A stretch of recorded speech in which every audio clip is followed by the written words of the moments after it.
todos. Mucho gusto en saludarlos en este encuentro Actinver del día de hoy. Vamos a tocar un tema pues, muy reciente en el comportamiento de varias cosas de la economía actual, ¿no? Tenemos el gusto de contar el día de hoy con la presencia de Marimar Torreblanca. Marimar es una experta en el tema de economía sustentable y es actualmente socia de Miranda ESG, ¿no? Es CEO de Miranda ESG y Miranda Partners. Mucho gusto, Marimar, gracias por acompañarnos el día de hoy. Creo que va a ser una plática interesante para abarcar pues, lo que yo le llamo estos nuevos paradigmas, ¿no? En cómo consumimos, en cómo explotamos nuestros recursos, en esta economía famosa circular, etcétera, etcétera. Creo que es muy interesante abarcar estos temas y va a ser de mucho interés para las personas que nos están escuchando el día de hoy. Bienvenida, gracias. Gracias a ti, Diego. Muchas gracias por la invitación. Muy contenta de estar aquí para platicar con ustedes de este tema. No sé si quieres, puedo compartir. Traigo una presentación que tiene una breve introducción como a estos temas de economía circular. Yo creo que a veces se confunde un poco la noción de qué sí realmente es economía circular y cómo es que tenemos que pensar sobre esto. Entonces, voy a compartir esta presentación. Perfecto. Para que podamos verla rápido y ya después, si quieres, podemos platicar y tomar cualquier pregunta que puedas hacer, ¿no? Excelente. Entonces, bueno, realmente la primera pregunta es, ¿qué es la economía circular? Seguramente algunas personas ya han escuchado de esto, algunas personas posiblemente no han escuchado nada de esto, pero es como una nueva forma de entender cómo debe de funcionar la economía y el ciclo de producción de todas las cosas que consumimos, ¿no? Ahorita la tradición o la economía lineal, la economía más tradicional, empieza pues, de tener materia prima, producir algo con esa materia prima, después ese algo se va al mercado, se consume y eventualmente tenemos un tipo de desecho, ¿no? Ya sea la comida, que desechamos cierta parte de la comida, hasta productos como de plástico, ropa, muchas cosas que las consumes y luego de un tiempo las desechas de alguna forma. Después empezó a salir esta noción de reciclar, ¿no? Hay que reciclar ciertas cosas, hay que separar los desechos para poder reciclar ciertas cosas, las botellas de PET, que vas y compras una botella de agua, pues hay que reciclarla. Y ya después empezaron a entrar conceptos más amplios sobre la economía circular, que no solamente es reciclar, sino realmente es una manera de consumir las formas de manera circular. Entonces, como vemos aquí en la gráfica del lado izquierdo, lo que pasa aquí es que la materia prima entra en un ciclo de producción, alguien la consume, se genera un residuo, pero con esos residuos vemos qué cosas se pueden usar, entonces se llama esta parte como de la gestión de residuos, en donde algunas cosas se pueden reutilizar o reciclar y se vuelve otra vez materia prima para volver a consumir. México hoy es la segunda economía que más desecho genera en el mundo. Wow. Anualmente producimos 44 millones de toneladas de desechos. 40% de esto es desecho orgánico, pero con lo que producimos de desechos en el año podemos llenar el estado azteca 3 veces. La verdad que hay una oportunidad importante aquí. Hay un estudio que se llama Oportunidades de Negocio en materia de economía circular en México, que es muy interesante para quien sea que le interese este tema. Yo creo que vale la pena que le echen un ojo. Y que enseña justo pues estas oportunidades, porque no solamente es un tema de hacer la economía más sostenible, que obviamente es muy importante, sino también es un tema de reconocer que hay unas oportunidades de negocio importantes y de crecimiento importantes para la economía misma, si nos volvemos una economía más sostenible, ¿no? Hablando de este tema de sostenibilidad, mucha gente a veces me pregunta que realmente qué es la sostenibilidad o qué cosas sí entran en la sostenibilidad, qué cosas sí se consideran o no. Yo creo que algo con lo que todos nos podemos identificar fácilmente o que podemos entender fácilmente es los Objetivos de Desarrollo Sostenible de la ONU, ¿no? Ya hemos oído hablar mucho de la agenda, hay muchos planes para el mundo en general, pero sabemos que existen estos 17 objetivos de la ONU que son muy claros y son muy fáciles de entender hacia dónde quieren llevar el mundo, ¿no? A la humanidad. Muchos de ellos están relacionados con el tema de la economía circular, de maneras a veces un poco más indirectas, como puede ser el tema del fin de la pobreza, porque la economía circular eventualmente puede ayudar a reducir la pobreza. Hay otro que es el objetivo 12, que es la producción y consumo responsable. Ese sí está, pues obviamente, muy directamente relacionado con esto. Eh, y bueno, acción por el clima también está relacionado con esto, vida submarina también en cierta parte está relacionado con esto de manera un poco más indirecta, hambre cero también está relacionado con esto de manera indirecta. El chiste es que si entendemos que nos vamos a ir mudando poco a poco hacia este modelo de economía circular, y no solamente lo vamos a hacer, sino lo deberíamos hacer, vamos a estar contribuyendo a estos objetivos de desarrollo sostenible que al final están hechos para que el mundo sea un mejor lugar para todos. Eh, y entonces cuando hablamos ya de economía circular, creo que para entender bien y aterrizar en esto, tenemos que hablar de las 3 R's, que son reducir, reusar y reciclar. Como les decía, ya no nos quedamos solamente en la fase de reciclar, sino hay que también pensar en reducir y en reusar. ¿Qué es reducir? Pues simplemente evitar cosas que generen un desperdicio innecesario, ¿no? Yo creo que hay muchos ejemplos. Se me ocurre como un ejemplo el tema del fast fashion, que ahorita hemos visto estas visiones o donde hay mucha gente que le encanta el fast fashion, entonces compras ropa que es muy barata, que se ve bien, pero quizá no es de la mejor calidad, que la usas un par de veces y luego ya nunca la vuelves a usar. Y las implicaciones que tienen en todo el ciclo productivo y en el tema de desechos y en el tema como de toda la cadena, o compras algo que quizá es de mejor calidad, que te va a durar más tiempo y entonces va a tener un desperdicio menor a lo largo del ciclo de la vida del producto, ¿no? Reducir sería evitar el fast fashion, digamos, o sea, por lo menos reducir tu uso de fast fashion y enfocarte más a temas de calidad que puedan durar más.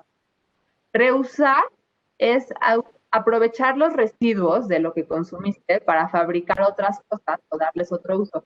Y en reusar hay ejemplos, la verdad, algunos súper cool, o sea, como muy llamativos, en donde hay empresas que se dedican a, por ejemplo, recolectar residuos, empaques de ciertos productos, y con esos empaques quizá decoran la tienda de los productos o hacen un stand o hacen un mueble.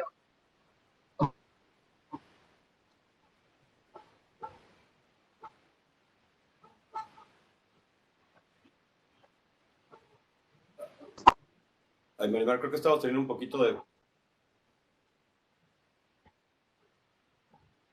Marimar, perdón, creo que estamos teniendo un leve problema de conexión. Si quieres, dejamos a que pasen algunos datos un segundo y ya vas a poder...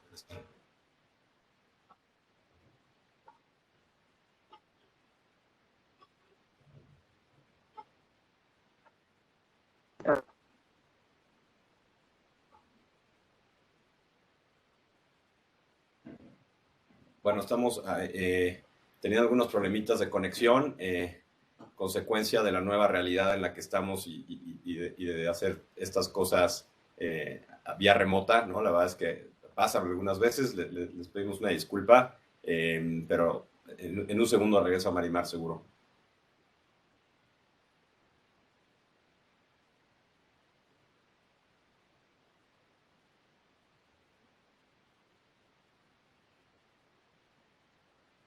Marimar, ¿me escuchas por ahí?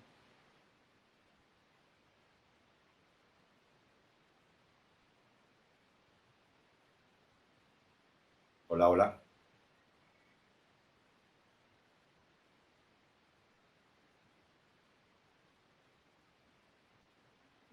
Bueno, vamos a esperar un segundo más a que regrese Marimar. No quiero ser intrusivo con su presentación, pero quiero seguir aprovechando el espacio un poco para continuar con esta plática, ¿no? Y justamente en lecturas previas que tuve para este encuentro, encontré información muy relevante sobre hace cuánto empieza este tipo de movimiento de economía circular, ¿no? Y pareciera que es un tema más nuevo o más de esta última década, pero en realidad desde 1990 empezaron las leyes de reciclaje tanto en Alemania como en Japón, ¿no? Entonces estos eran los primeros indicios de que el mundo necesitaba cambiar y adaptarse a una nueva realidad, donde los recursos materiales, o sea, por naturaleza son escasos, pero la extracción de estos recursos materiales estaba perjudicando de manera directa al planeta Tierra, por llamarlo de alguna manera, ¿no? Y esta afectación empezó a hacer conciencia en varios de los países más avanzados del mundo, y a raíz de esto viene este cambio generacional hacia una economía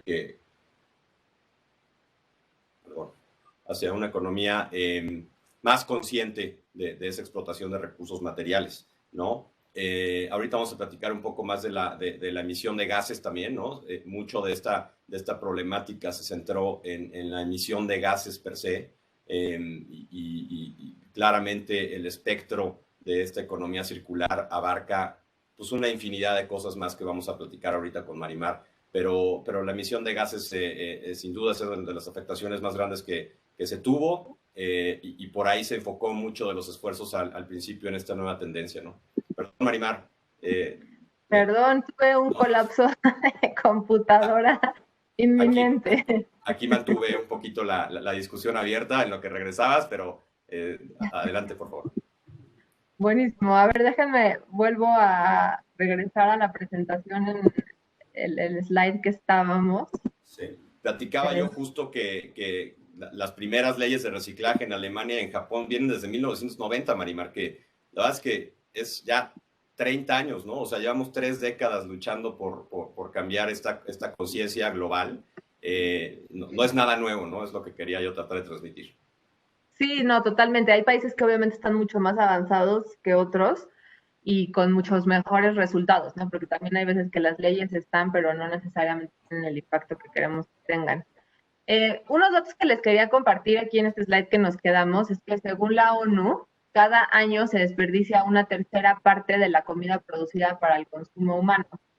El 14% de los productos agrícolas que se cosechan se desperdician antes de llegar a un anaquel. Entonces, la verdad que es increíble pensar que exista hambre en el mundo y que se está desperdiciando una tercera parte de lo que producimos de comida, ¿no? Y es el tipo de cosas que queremos evitar.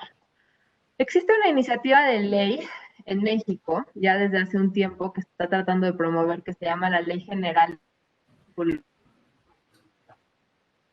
Poca más realmente es en regular los plásticos de un solo uso y como en temas de reciclaje. El problema es que, pues, o sea, regular los plásticos de un solo uso, sin duda que ayuda en este concepto, pero no necesariamente resuelve todo, ¿no? O sea, no es nada más que cuando ya regulas el plástico, entonces ya está. El plástico no necesariamente es un material malo, a veces como que se volvió esto un tema de, hoy vamos a no usar plástico mejor porque el plástico contamina mucho. Tampoco tenemos que llegar a eso porque el plástico en realidad es un material que se puede reusar bastante bien, pero tienes que tener como claro cómo vas a integrar este círculo de cómo vas a manejar el plástico, ¿no? Entonces, aquí lo que ha pasado con esta iniciativa de ley en México es que se ha vuelto algo súper politizado, en donde hay muchos grupos de interés que pues, están en la industria del plástico, que entonces se meten mucho a empujar porque esto no se regule nada más así, y hay, por otro lado, políticos que quieren usar esto como estandarte de que sí les importa el tema de la economía circular, entonces se ha vuelto un tema bastante complejo, pero yo creo que hay que pensar cuando estamos hablando de esta ley en general, no solamente de la regulación, porque no creo que todo tenga que venir por medio de la regulación, también tendría que venir de parte de las personas, no solamente es reciclar, ¿no? No solamente es este tema como de vamos a hacer que el plástico no solo se use una vez, sino también hay que pensar que a los productos se les puede dar mantenimiento, se les puede reutilizar, como les decía, se puede preparar, se puede sustituir por otra cosa. Y luego, obviamente, la pandemia pues tiene un efecto grande en este tema de la economía circular, porque, bueno, lo platicamos hace rato, Diego, que al principio mucha gente muy espantada no sabía ni siquiera si podía pedir comida a su casa, entonces se generaba como medio pánico y qué hacemos y qué sí consumimos y qué no, y entonces sí cambiaron los hábitos de consumo de manera importante, o sea, se empezaron a comprar, por ejemplo, más productos empacados, o sea, la comida enlatada, la comida ya preempacada, empezó a tener mayor demanda que la comida fresca, porque igual la gente no quería ir al mercado o porque no sabían si en la comida se podía transmitir el virus.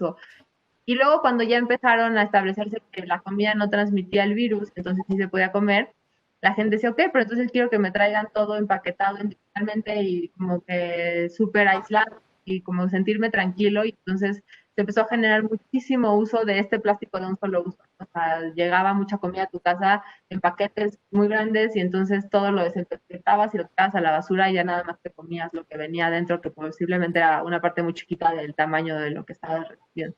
Entonces, sin duda que hay que pensar a veces cuando estamos hablando de temas de economía circular, que muchos de los eventos impactan cómo se maneja esta economía, ¿no? Entonces, por eso es importante que entendamos la economía circular no solamente como un estado, porque no es un estado fijo, sino como cómo puedes innovar dentro de todo lo que está pasando en la economía o en los eventos mundiales para poder llegar a este uso de las R's que platicábamos antes. Finalmente aquí les quería compartir algunos datos, igual un poco como food for thought, de temas que están relacionados. Eh, el primer dato es que de 2 millones de toneladas de residuos industriales y peligrosos que genera la industria en México anualmente, el 75% se desconoce a dónde fueron canalizados porque no hubo control. Solo el 25% de esos desechos está controlado y regulado con la legislación vigente. Esto, obviamente, para pensar que México eventualmente llegara a un estado de economía circular, estamos lejísimos, ¿no? O sea, el 75% de los desechos industriales y peligrosos, no de los desechos en general, de los desechos que deberían estar muy controlados. 75% no sabemos muy bien a dónde se fueron. Obviamente, si hablamos de los desechos totales, pues este porcentaje sería mucho más alto, ¿no? Aquí hay un empresario que se llama Peter, que es bastante conocido en el mundo de economía circular, que dice que él estima que la oportunidad de negocio para América Latina es 4.5 trillones de dólares. Esto podría crear 6 millones de empleos a partir de una economía circular, pensando en cómo justamente integrar todos estos conceptos de economía circular en bueno, en las economías de América Latina, ¿no? De las 78 millones de toneladas de producción de plástico, 40% se va a vertederos, 32% se fuga, no sabemos qué pasó con él, 14% se incinera y solo el 14% se recicla y 2% recircula. Esto obviamente es otra vez, o sea, lejísimo de donde quieres estar. No solo 2% recircula, 14% se recicla. Esto quiere decir que es 80 a 120 billones de dólares que están tirando a la basura en esta materia prima, que obviamente si piensas en recircularlo más, solamente alimenta la economía, ¿no? En Europa hay ya hoy más de 4 millones de empresas que son parte de la economía circular, que facturan 147 mil millones de euros. Entonces, obviamente aquí regresando al tema de la oportunidad de negocio, y esto creo que es algo que me gustaría dejárselos como algo para pensar, no solamente es que tengamos que cambiar nuestros hábitos de consumo, que en parte sí es un tema como del hábito de consumo, sino que también para muchas personas esto puede ser un negocio súper redituable. Y así es como yo creo que esto puede empezar a crecer, porque en general los seres humanos funcionamos con incentivos y el incentivo económico aquí es muy importante, pero yo creo que todavía no se ha acabado de reconocer bien en México. Cuando se empieza a reconocer y se empiezan a encontrar empresas que realmente se enfoquen a cómo resolver este problema, van a ver que sin duda se pueden generar muchos empleos, mucho crecimiento y pues mucho dinero. Entonces es interesante pensarlo, yo creo que así. Bueno, como les decía, la verdad es que es una presentación bastante breve. La idea era un poco más práctica para ustedes, entonces yo creo que la voy a dejar ahí. No sé si hay algún tema en particular. Yo tengo bastantes puntos para que me gustaría platicar contigo, Marimar, y tratar de al final me gustaría ir aterrizando un poco esto a cómo se ve hoy el mundo de las inversiones en cuanto a la aplicación de esta de estas nuevas teorías, ¿no? Me gustaría más bien empezar un poco planteándote y preguntándote dónde empezó esto, ¿no? Porque el huevo o la gallina, ¿no? Entonces, antes había acuerdos a nivel gobierno, un poco para involucrar a las empresas, pero pareciera que nunca fue suficiente, ¿no? Y entonces se empieza a generar esta nueva conciencia colectiva donde o los inversionistas o los consumidores o sea, las personas que no son las empresas per se, le empiezan a exigir a estas compañías ir hacia allá, ¿no? Y se lo exigen ya sea a nivel dejo de consumir lo que fabricas porque no está dentro de los estándares que hoy requiere el mundo, o no invierto en tu empresa simplemente porque no estás cumpliendo con estos mismos estándares, ¿no? Sí, a ver, yo creo que un poco lo describes tú muy bien. Empezó esto un tema como el gobierno dándose cuenta que había que regular ciertos temas porque si no las empresas no iban a funcionar de acuerdo con el largo plazo, en el sentido de que las empresas inicialmente, y aquí ya me voy a ir a un tema económico teórico Por favor, de mi ilústranos. economista interna, las empresas inicialmente pues, eran agentes que estaban tratando de optimizar el beneficio para la empresa misma, ¿no? O sea, para las personas que invertían en la empresa o para las personas adentro de la empresa, los dueños de la empresa. Y entonces con estos sets de incentivos, lo que las empresas hacían a veces afectaba a otras personas y es donde tienes ahí toda esta teoría de las externalidades, donde quizá una empresa que produce y desecha lo que sale de su proceso productivo en el río de enfrente, cuando ese río se mueve y contamina todos los terrenos que están en el camino, a la empresa no le afecta, pero pues sí a todas las personas que viven en todos los terrenos, ¿no? Pues ahí el gobierno muchas veces tiene que entrar, intervenir, porque tiene que hacer que esa empresa internalice ese costo que está generando. De alguna manera reconoce que existe ese costo, que quizá no lo habían visto dentro de sus números, pero que sí existe, y entonces que tiene que reaccionar a ello, ¿no? Sin embargo, como tú dices muy bien, no es suficiente eso, porque el gobierno puede tener un set de regulaciones y las empresas muchas veces encuentran la forma para acomodar las cosas de una manera que ya cumplan con la regulación, pero no necesariamente resuelvan el problema. Y además, en el caso del sector de consumo, sin duda que importa mucho lo que hacen los consumidores. Conforme avanzó el tiempo y el problema del cambio climático se empezó a ver mucho más visible, tenemos muchos ejemplos de esto, ¿no? Existen, bueno, los incendios en California, los incendios en Australia, o sea, han habido muchos eventos, huracanes súper devastadores, temas en el Ártico, o sea, hay muchos puntos que ya son muy visibles y que para la gente se vuelven como un tema más cercano, quizás. Entonces es cuando algunos grupos de la sociedad empiezan a reaccionar de manera más fuerte y sobre todo de una manera también como generacional, la generación de los millennials empieza a preocuparse mucho más por qué va a pasar con el mundo en el futuro, qué es lo que estamos haciendo nosotros que va a afectar al mundo en el futuro. Y entonces ahí, a las empresas de consumo, las que lo reconocen como una tendencia y reaccionan a ello, encuentran una oportunidad de mercado muy importante en donde se empieza a ver, se puede cobrar más por productos que se producen bajo ciertos estándares que son más amigables con el medio ambiente. Que los consumidores en realidad sí están interesados en temas como consumir local o consumir de pequeñas empresas.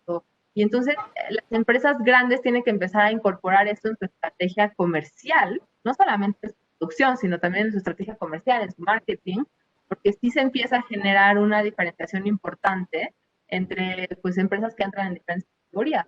No solo eso, sino que ya las empresas que no cumplen con ciertos temas que son incluso de derechos humanos, ni siquiera solo de cambio climático, sino de derechos humanos, son muy castigadas. Y obviamente cuando esto empieza a pasar en el consumo, pues eventualmente llega también al mercado de inversión, ¿no? Los inversionistas al final quieren comprar empresas que sean resilientes, quieren comprar empresas que tengan una buena oportunidad de crecer o por lo menos de mantener su rentabilidad hacia adelante para poder evaluarlas bien. Y cuando empiezan a ver que las empresas que de repente salía un escándalo de, no sé, esta empresa usa child labor, híjole, la acción colapsaba, pues para los inversionistas es muy importante no tener esas acciones en sus portafolios, porque si no, el portafolio se ve muy afectado por un tema que quizá no es estrictamente financiero. Y entonces sí, toda esta tendencia de cosas ESG empieza a como surgir, ¿no? ESG, para los que no hayan escuchado de ESG o ASG en español, es un acrónimo que engloba todo lo que se considera como sostenibilidad, en donde entran temas ambientales, sociales y de gobierno corporativo. Y dentro de los temas ambientales, obviamente está contemplado todo el tema del manejo de desechos y la economía circular y todo lo que estuvimos hablando hace rato. Eh, es súper interesante ver cómo ha sido el movimiento de los inversionistas hacia esto, porque no es algo nuevo, no es algo que lleve 5 minutos, pero es algo que en los últimos 5 años o 10 años ha tomado una fuerza brutal y luego en los últimos 3 años todavía más, en los últimos 2 más, y este año explotó. ¿Por qué? Porque se ha visto, se han hecho estudios, y estos estudios otra vez no son nuevos, pero son estudios que cada vez son más robustos, y las empresas que incorporan todos estos factores que no son necesariamente financieros o no son necesariamente algo que se vea como de manera inmediata cómo optimiza el retorno de la empresa, pero los incorporan en su estrategia, sí optimizan el retorno de la empresa con el paso del tiempo, hacen a las empresas más resilientes, hacen a las empresas mucho más resistentes a diferentes cosas, ¿no? Este año con la pandemia se vio empresas que estaban mucho mejor posicionadas en temas sociales y que supieron reaccionar mejor a toda la crisis, encontraron un mejor camino para navegar la crisis en general, ¿no? Y bueno, hay miles de los índices que están ligados a ESG tuvieron un outperformance muy claro a los índices que no están ahí. Justo eso te quería, o sea, quería platicar contigo porque me acuerdo hace, no sé, déjame pensar, hace 5 o 7 años, ¿no? Que la gente se cuestionaba si esta tendencia era real o no, ¿no? Sobre todo en el mundo financiero y si debían de volcar un poco las estrategias de inversión y los portafolios hacia esta nueva tendencia ASG, ¿no? Y había muy poca evidencia, esa es la verdad, ¿no? Hace 5 o 7 años la evidencia de esto aplicada a portafolios era muy poca. Y hoy la evidencia, como bien señalas tú, es bastante clara, ¿no? Las empresas líderes que han adoptado estas medidas pues han tenido mejor rendimiento que las que no, ¿no? Tienen una capacidad de fondeo en el mercado también mejor que las empresas que no están siguiendo estas tendencias.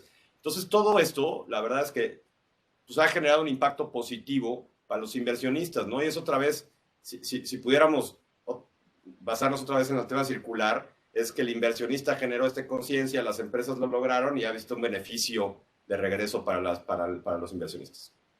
Sí, totalmente. Mira, ni siquiera es un tema que ya diría yo que se generó la conciencia total. Todavía yo este año veo a muchas personas que cuando empiezo a platicar con ellos de este tema me dicen, pero ay, es una moda, va a pasar, o sea, en cuanto pase, todo esto que se ha hecho por la sostenibilidad y va a pasar, va a ser un desperdicio. Y no, o sea, yo estoy convencida que no es una moda, que ya está aquí para quedarse, que cada vez va a haber más incentivos de diferentes lados para que se integre en el proceso de las empresas. Hay, por ejemplo, en México un grupo que seguramente muchos de ustedes han escuchado sobre el grupo, se llama Consejo Consultivo de Finanzas Verdes. En este grupo están pues básicamente muchos afores, muchos compañías de seguros, inversionistas, estamos nosotros como asesores de temas de ESG, están otros asesores de ESG, están metidos muchas organizaciones y el objetivo realmente del Consejo Consultivo de Finanzas Verdes es justo como promover estos temas de finanzas verdes y hacer que crezcan los temas de finanzas verdes en el mercado mexicano, que sí está un poco rezagado comparado con otros mercados.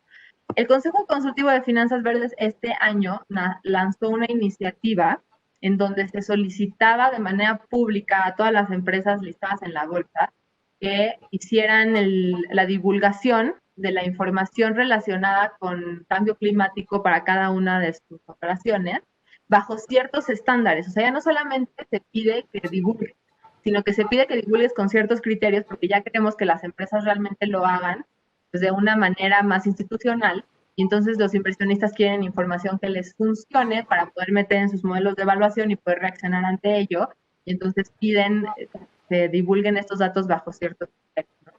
Este es un ejemplo, porque esta ya es una divulgación apoyada por muchísimas instituciones del buy-side mexicano, que enseña que no es algo que hoy se lo pido a la empresa y mañana me olvido de ello. Esto ya es algo que tiene que meter en el proceso de integración de la inversión. O sea, ya está realmente como parte de las Afores ya por ley, el próximo año empieza esto a pasar por ley, por la regulación, van a tener que integrar factores de ESG dentro de su proceso de inversión de manera más activa. Entonces, los inversionistas cada vez están más alineados con esto, porque un paso atrás, que es sus inversionistas, están alineados con esto y porque tienen temas regulatorios y porque ya vieron que hace sentido para los portafolios, porque generas mejores retornos con el tiempo. Los inversionistas no creo, la verdad, que cambien de opinión. Y eso quiere decir que las empresas que no hagan catch up eventualmente van a perder inversionistas. Y por eso es que las empresas cada vez más están alineadas. Hablábamos al principio de la teoría económica de la empresa, en donde la empresa maximiza el bienestar de la empresa, ¿no? El capitalismo tradicional. Ahora hay este nuevo término que es el capitalismo de los grupos de interés o el stakeholder capitalism, que cada vez es más visible y cada vez está más en la mente de las personas que interactúan en los mercados financieros, en donde las empresas no solo se tienen que preocupar por el bienestar de la empresa, sino se tienen que preocupar por el bienestar de todos sus grupos de interés, tienen que preocupar por el bienestar de la empresa, sí, pero también de sus empleados, también de sus clientes, también de las comunidades en donde operan, también de los inversionistas, también de los acreedores. Y entonces, al empezar a pensar en todos los grupos de interés, sí que las estrategias de las empresas cambian. No cambian como de que ahora ya no me voy a dedicar a lo que me dedicaba antes, pero cambian para bien, se hacen más robustas las estrategias. Y dentro de esto, pues como les decía, sí entra todo este tema de manejo de desechos, porque es un problema grande en el mundo. La verdad es que sí el manejo de desechos es un problema importante y en países emergentes como México es un problema todavía más grande, pero que al mismo tiempo pues, es una oportunidad bien. Sí, sí, sí, sí.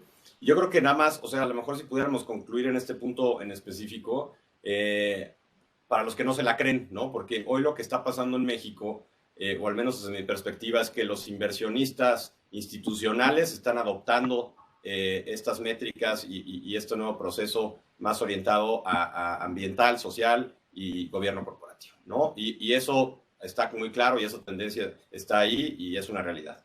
Pero los inversionistas individuales me parece que todavía se sienten muy alejados de esa tendencia, ¿no? Y entonces un poco para que perdamos esa incapacidad de ver lo que está enfrente de nosotros, BlackRock, que es el asesor, el administrador de activos más grande del mundo, el año pasado firmó un acuerdo para que todos sus procesos de inversión estén orientados precisamente a ESG, ¿no? Entonces, eso yo creo que es muy revelador de hacia dónde está yendo el mundo,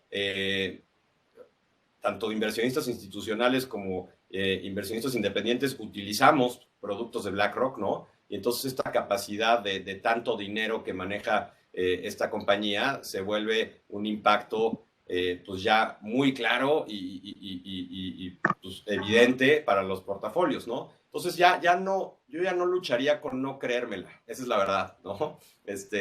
No se peleen porque esto funciona y hemos visto impactos muy positivos. Quería hablar también un poquito, Marimar, hemos tocado mucho la parte ambiental, ¿no?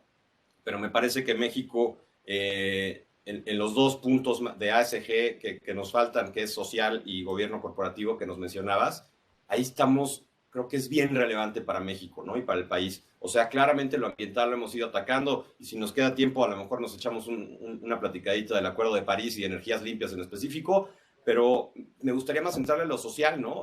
Lo social incluye desigualdad de género, la parte de gobierno corporativo pues incluye temas de corrupción, por ejemplo, ¿no? Y que son fallas graves que hoy seguimos viendo en México y en las compañías mexicanas. Sí, a ver, México yo te diría que en todo hay oportunidades de mejora. Sin duda que en nuestro país el tema de impacto social es bien importante. Y también aquí me gustaría como un poco poner en contexto qué es la parte social para ESG, ¿no? Porque a veces lo que yo me encuentro es con muchas empresas y personas que piensan que tener una buena estrategia social significa hacer filantropía. ¿no? La empresa invierte muchísimo en la Cruz Roja y en UNICEF, entonces ya estamos cubiertos en lo social. Y no, o sea, sin duda que hacer filantropía es muy bueno, pero no es lo único. O sea, lo social incluye mucho más allá de eso, ¿no? Tocaste tú un tema súper importante que es el tema de diversidad, de género y también diversidad en otros temas. Eso es algo social y muchas veces las empresas en México tienen políticas de diversidad malísimas o no tienen políticas de Así diversidad. es, Entonces, nada así más es. es una empresa que funciona con estrategias súper arcaicas, donde hay muchos grupos como pueden ser mujeres, como pueden ser de la comunidad LGBTI. O sea, hay muchos grupos que están subrepresentados en las empresas y hay ejemplos chistosísimos de esto, donde hay empresas, y no voy a decir nombres de las empresas porque ustedes si quieren pueden pues, buscarlas, empresas que se dedican, por ejemplo, a productos de belleza o productos que están muy enfocados en mujeres, y en su consejo de administración son puros hombres. Y entonces, ¿cómo pueden dirigir una empresa? ¿Cómo puede la empresa reconocer cosas importantes para las mujeres o tendencias recientes de mujeres? O si no tienen una sola mujer que represente a las mujeres en el consejo de administración. Es increíble, pero sigue pasando. Sin duda que mientras tengas una empresa que tenga más cosas representadas, vas a entender mejor tu mundo y vas a entender mejor a tus clientes, vas a entender mejor tu estrategia y vas a tener decisiones mucho más acertadas. Entonces, la diversidad es parte de la S de ESG, ¿no? Las políticas con los empleados. En esta pandemia también han habido muchas empresas que han sido súper criticadas por cómo trataron a sus empleados durante la crisis, o están tratando a sus empleados ahorita durante la crisis, ¿no? Desde empresas que en el día uno decidieron correr a todo el mundo porque no sabían qué pasar, mejor correr a todo el mundo, y entonces los dejaron sin trabajo en el momento de más emergencia sanitaria más inminente. Empresas que dijeron, nosotros seguimos trabajando normal y si se contagia a la gente, pues ni modo. Y entonces vieron a empresas que 30, 40% de los empleados se contagiaron y obviamente muchos se murieron. Empresas que no tenían ni medio protocolo, empresas que hicieron todo muy bien. Y entonces, ¿con qué empresa los empleados van a estar más contentos? ¿Y con qué empresa va a haber más lealtad hacia adelante? ¿Y con qué empresa pues puedes pensar en más resiliencia desde el lado de la fuerza laboral? Sin duda que con una empresa que sí supo cómo reaccionar, que sí supo qué hacer y que no solamente eso, sino se preocupó por sus empleados. Un poco lo mismo pasa en temas como con los inversionistas, ¿no? Las empresas que dijeron, ahorita sacrifico a mis inversionistas, o sea, no sé, una empresa que paga dividendos y te dice, ni modo, no les voy a pagar ni un dividendo porque primero me voy a pagar a mí. Eso también pesa a lo largo del tiempo, ¿no? Entonces, todos estos temas de cómo manejas el ámbito social no se enfocan exclusivamente en la filantropía, que repito, la filantropía es importante, pero no por tener una estrategia filantrópica ya eres una empresa súper social, no por tener el sello de empresa socialmente responsable. Hay empresas que pasan por la certificación de empresa socialmente responsable y que todavía tienen problemas bien profundos en otros lados, ¿no? Social. Entonces, lo social es amplio. En México se necesita mucho apoyo en el tema social.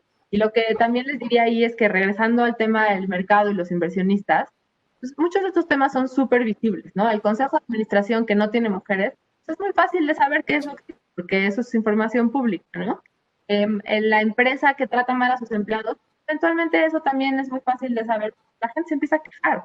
La empresa que no le importa a las comunidades que están a su alrededor, también eso es muy fácil, eventualmente sale. Entonces, las empresas no pueden esconder esto.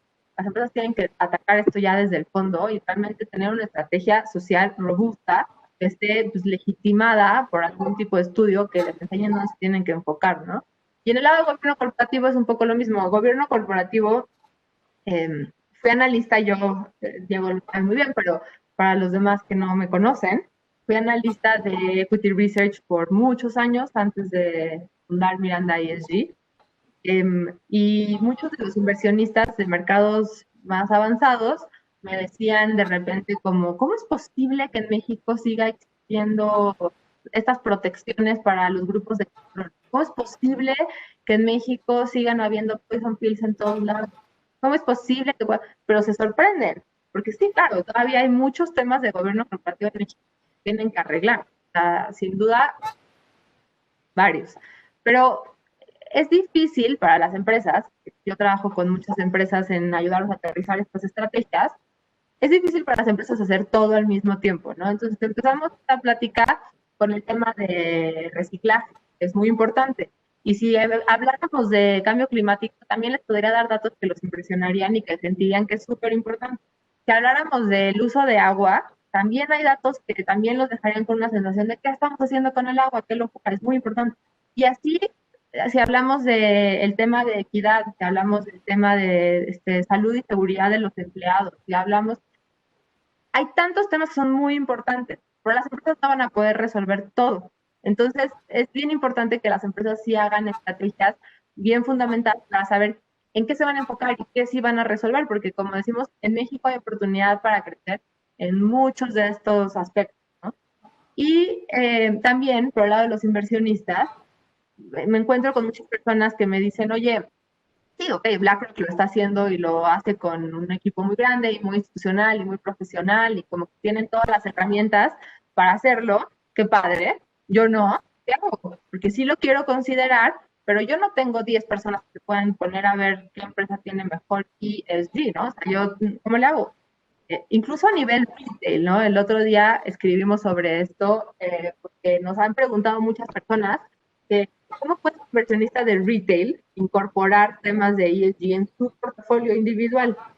Y bueno, hay muchas maneras de hacerlo, ¿no? Desde decir, oye, yo no voy a invertir en estas industrias porque me parece que son nefastas, o porque no me gusta lo que representan o lo Como el que sea. fondo de pensiones de Noruega, ¿no? Que toda su vida invirtió en petróleo y también hace un par de años decidió que ni un centavo más de todo el fondo de pensiones, que es de los más grandes del mundo, se iba a ir a la industria de petróleo.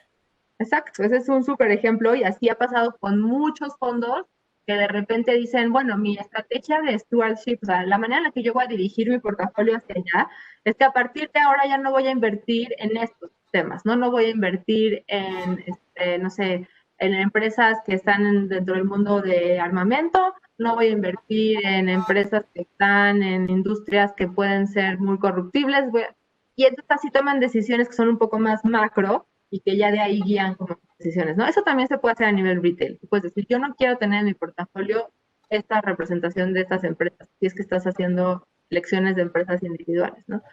Si no estás haciendo elecciones de empresas individuales, también lo puedes hacer eligiendo ya sean fondos o índices o ETFs que representen lo que tú quieres que represente, ¿no? O sea, en lugar de meterme a un fondo LATAM Growth, lo que sea, me voy a meter a un fondo que sea LATAM ESG o me voy a meter a un fondo que sea México ESG. Existen fondos de esto, existen fondos temáticos, existen fondos que van a representar el tema que más te interesa a ti. Hay fondos que se alinean, por ejemplo, con los objetivos de desarrollo sostenible de la ONU.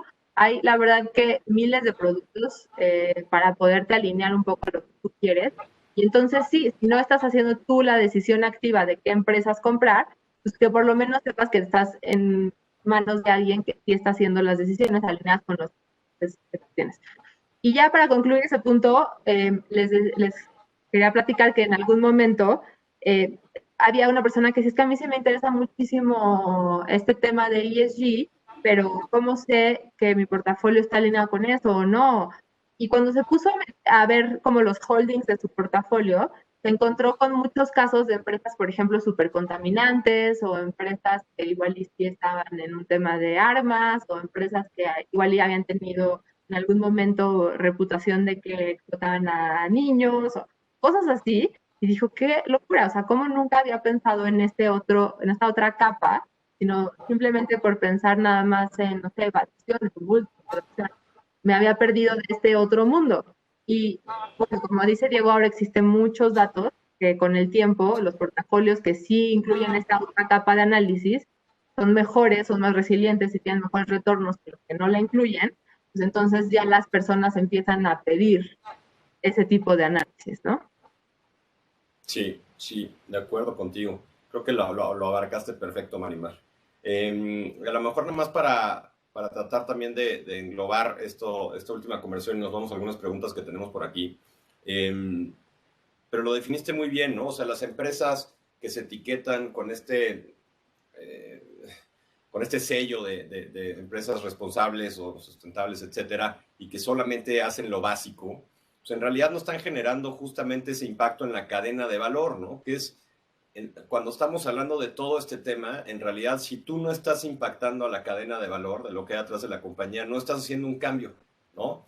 Y hay un término ahora muy famoso en inglés que le dicen greenwashers, ¿no? Que es en realidad gente que no está comprometida, pero que está cumpliendo con lo mínimo para subirse a la tendencia, pero no está generando ese cambio en la cadena de valor, ¿no? Y la cadena de valor tienes productores y tienes sociedad y tienes una cantidad de gente involucrada a la que pues, justamente esta nueva tendencia está queriendo impactar de manera positiva.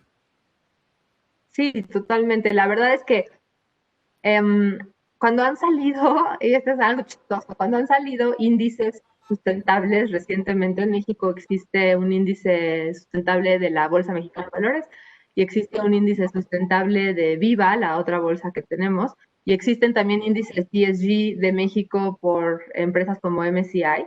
Cuando salen estos índices y se anuncian sus componentes, a veces me escriben empresas enojadas diciendo, ¿cómo puede ser que mi empresa, que es súper buena onda y que hace, no sé, esto, que ayuda a la sociedad y que además metemos ecotecnologías y estamos muy bien en esto, no está en el índice?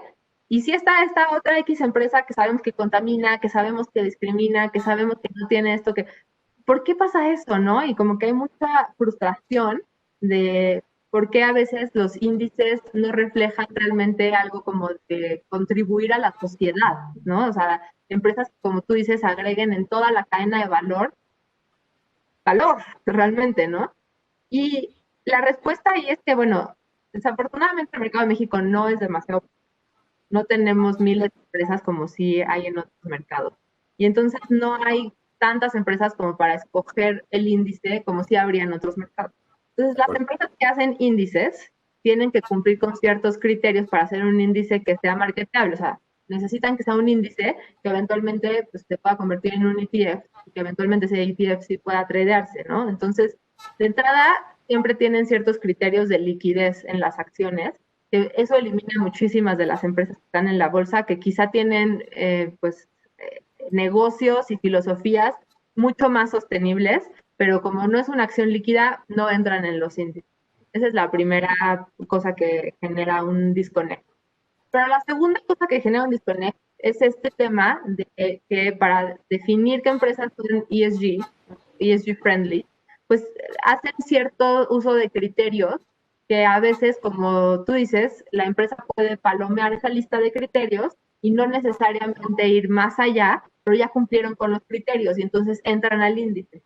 Esto pasa muchísimo en empresas que están en industrias complicadas o que tienen pasados complicados y que entonces, como en el afán de contrarrestar esto, pues dedican muchos recursos al tema de ESG. Entonces, sí existen en México muchas empresas que de entrada tú las ves y dices, esa empresa contaminó muchísimo, o esa empresa hizo esto malísimo, o esa empresa es...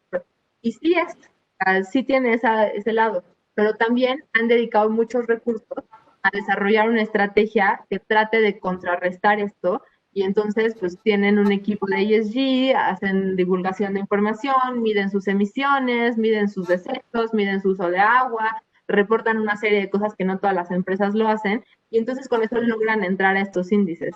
Y sin embargo, pues sí acabas teniendo empresas ahí que están cumpliendo con todo esto y que está muy bien que lo hagan, pero que quizá no han corregido su problema de inicio, y no tienes empresas que igual y están construyendo casas con ecotecnologías para interés social, que sí están generando un bienestar para la sociedad más tangible, pero no han hecho toda esta serie de estrategias que las otras sí, quizá por falta de recursos, por tamaño. Sí, Y sí. existe como esta desconexión en el mercado. De acuerdo. Pues bueno, yo, la verdad, vamos a pasar las preguntas, pero a mí sí me gustaría transmitirles un poco que creo que es mucha la claridad con la que nos ha explicado Marimar esta tendencia. La exigencia social hoy también es hacia tener pues, más igualdad de oportunidades, y esta exigencia se ve reflejada en cómo invertimos nosotros nuestro dinero, ¿no? Ahí acaba el punto. Si nosotros empezamos a apoyar o a exponernos en portafolios a temas de ESG, a compañías que cumplan con estos estándares, etcétera, etcétera, etcétera, estamos generando y estamos propiciando y estamos somos los generadores de ese impacto positivo, ¿no? Entonces no se sientan tan alejados de la tendencia porque todos los inversionistas que tenemos hoy en este foro y los demás tienen acceso a estos índices. Nosotros en Actinver tenemos también un fondo basado en ESG, el Dínamo que maneja Fiera Capital, ¿no? Y estamos trabajando arduamente por el siguiente año tener una oferta más parecida a estas nuevas tendencias, que como ya vimos, hay evidencia de impactos positivos muy buenos. Entonces no sientan tan alejados, ustedes son los originadores, ustedes son los que pueden invertir en estas compañías a través de nosotros y causar ese impacto positivo. Marimar, voy a dar unas preguntas. Bueno, nos preguntan que si estará disponible en el canal de YouTube. Me parece que sí, lo confirmamos en un segundito más. Dice, por ejemplo, que qué inversión se requiere para comenzar una empresa de reciclado. Mira, la verdad es que no tenemos esa información así como que tan a la mano, y te diría que depende muchísimo de qué recicles y de la capacidad de reciclamiento que quieras instalar en una compañía, ¿no? Luego, bueno, ya, o sea, ¿a qué te dedicas un poco? Que si apoyas a emprendedores, que si hacen estudios o cómo funcionan. Le causó mucho interés a la gente tu rol y Miranda, pero creo que ya lo explicaste, pero si quieres un poquito ahondar en el tema, adelante. Y tus datos de contacto, no sé si los quieres proyectar con la última lámina, Marimar, para que los tenga la gente, o los dejamos al final 2-3 minutos, como quieras. Sí, a ver, si quieres, los puedo poner aquí en lo que les contesto esa pregunta de qué hace Miranda ESG. Nosotros somos un asesor, básicamente, para empresas, para inversionistas institucionales, para ayudar a estas organizaciones a desarrollar y aterrizar bien aterrizadas sus estrategias en temas de ESG, ¿no? Tanto ambiental, social y gobierno corporativo. Pues como yo les decía, es bien importante que tanto las empresas como los inversionistas institucionales tengan un enfoque pues robusto y fundamentado a estos temas de ESG, porque ESG es un mundo demasiado amplio, es un mundo enorme, donde hay demasiados temas que se pueden tratar. Entonces, lo que nosotros hacemos es que ayudamos tanto a las empresas como a los inversionistas a saber en qué enfocarse, ¿no? A hacer estudios en donde se puedan definir cuáles son los temas más relevantes para las organizaciones y puedan enfocarse en esos temas, y los ayudamos a ver cómo lo van a hacer, ¿no? O sea, les diseñamos una estrategia en donde les decimos, con estos indicadores puedes medir tu desempeño en este tema, así es como lo hace tu competencia, así es como nosotros sugerimos que lo tienes que hacer. Y luego el siguiente paso es que los ayudamos a comunicar todo esto, ¿no? Porque a veces también las empresas hacen muchas cosas y no las comunican bien y entonces no son reconocidas por ellos. Entonces los ayudamos a poder comunicar esto bien a todos los grupos de interés y en particular a los inversionistas. Miranda ESG es parte de una empresa consultora más grande que se llama Miranda Partners, en donde hay diferentes áreas de asesoría, y les diría que, bueno, lo que nos distingue o la cosa que nos identifica más es que todos tenemos background financiero, y entonces justo entendemos muy bien al mercado, entendemos muy bien a los inversionistas locales y a los inversionistas internacionales, y sabemos muy bien cómo conectar lo que están haciendo las empresas con lo que los inversionistas quieren o buscan para ayudarlas a las empresas, o sea, tener más inversionistas, a que el precio de la acción refleje el valor justo de la empresa y que puedan pues, crecer más con el tiempo este esfuerzo como de capital markets, ¿no? El área de ESG, justamente como esto enfocado en ESG, ¿no? Entonces, cómo aterrizas todo lo de ESG de una manera muy práctica para que pues logres esos objetivos. Y claro que me pueden escribir y feliz de contestarles cualquier duda, muy claramente puedo decir si hay algo en lo que les podamos ayudar o si realmente no hay algo en lo que les podamos ayudar. Quizá les puedo decir quién sí los puede ayudar. Exacto. Por aquí existen en bolsa empresas recicladoras. Yo en la cabeza tengo a PASA, que es una empresa recolectadora de basura y al mismo tiempo recicladora. Es una compañía chica, poca liquidez en el mercado, pero está listada. Y también me pasa por la cabeza FEMSA, Marimar, con el tema de, creo que es el reciclador más grande de PET de México, ¿no? Sí, sí, sí, dentro de su cadena de Entiendo, no se producción se han dedican a eso, puesto, pero no, sí, exacto. O sea, hay empresas, la manera en la que yo lo contestaría es, tiene razón, o sea, PASA es un ejemplo que sí está muy enfocado en el tema de basura, pero lo que sí hay es que muchas de las empresas se dedican a otras cosas, dentro de sus procesos productivos sí incorporan ya algo de reciclación o reciclaje. así es.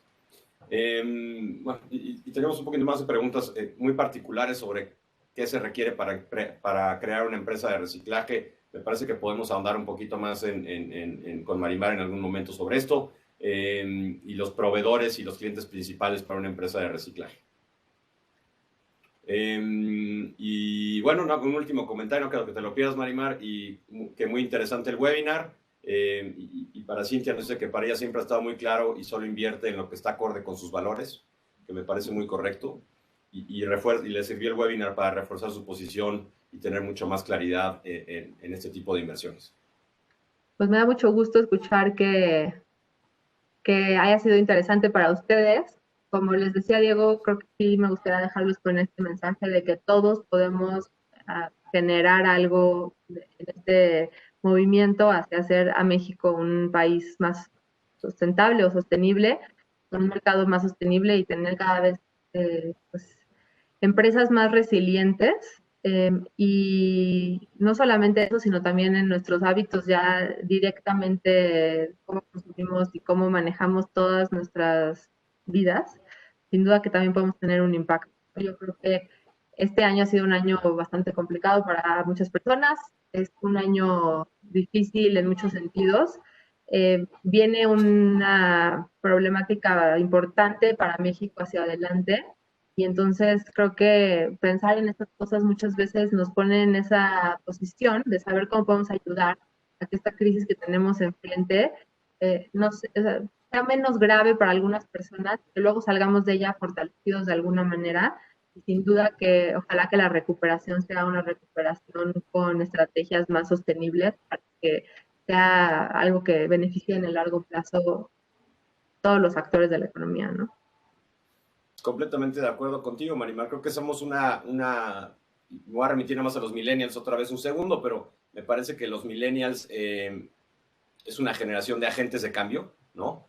Y por eso ha sido tan complicado el cuestionamiento básicamente hacia esa generación, porque se ha cuestionado si las cosas que se venían haciendo históricamente en diferentes vertientes eran las correctas o no, ¿no? Y esta generación es la que está causando estos cambios, y son cambios profundos, complicados, pero que tienen por detrás seguro un impacto bien positivo para todos nosotros y nuestras vidas. No me Sin queda duda. nada más que agradecerte, Marimar. Estuve feliz en la conversación. Espero que los asistentes la hayan disfrutado igual que nosotros. Doblemente feliz porque trajimos a una mujer a darnos este lecture, ¿no? Que creo que es sumamente importante, ¿no? Hablando de diversidad y de cómo estamos cambiando la manera de pensar. Marimar, nos dejaste impactados con tu conocimiento. Te agradezco muchísimo. Gracias a ti, Diego. Gracias por la invitación y estamos en contacto. Hasta luego. Gracias a todos. Bye, bye.